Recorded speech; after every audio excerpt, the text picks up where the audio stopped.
Although North Carolina isn't as Democrat-friendly as Virginia has become, it isn't a deep red state like its neighbor South Carolina. North Carolina has 2 Republican U.S. senators, Budd and Thom Tillis, but it also has a 2-term Democratic governor, Roy Cooper. Nonetheless, Democratic strategists are disappointed that they haven't made as much progress in North Carolina as they have in Virginia.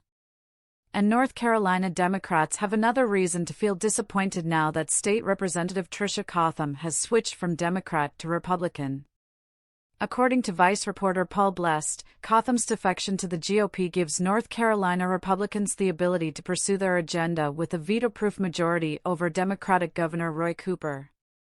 Representative Tricia Cotham's decision sparked fears that Republicans would use their new power to pursue legislation such as an abortion ban, in a state that's become an unlikely outpost for abortion access since Roe v. Wade was overturned last year, Blest explains in an article published on April 5. In a statement on April 4, Cotham railed against members of her former party and said, "If you don't do exactly what the Democrats want you to do, they will try to bully you. They will try to cast you aside."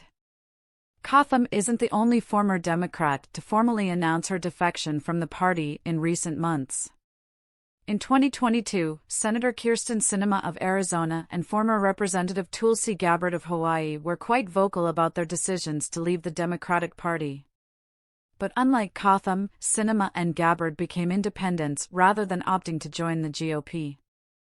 Robert T. Reeves, Democratic Minority Leader in the North Carolina House of Representatives, is vehemently critical of Cotham's decision and argues that she has betrayed the people who voted for her in 2022. In an official statement, Reeves said of Cotham, "That is not the person that was presented to the voters of House District 112. That is not the person those constituents campaigned for in a hard primary and who they championed in a general election in a 60% Democratic district." A former Cotham campaign advisor, interviewed on condition of anonymity, was equally critical of Cotham. That North Carolina Democrat told Vice she was upset that Democrats didn't roll out a red carpet for her when she came back to the legislature after being a lobbyist for right-wing interests during the most consequential 6 years in American politics. Then, she was triggered by some tweets after she voted for a few bills that would directly harm her overwhelmingly black and brown constituents. That's absurdly all there is to it.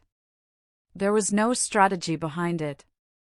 Democratic North Carolina State Representative Cecil Brockman, however, has been defending Cotham.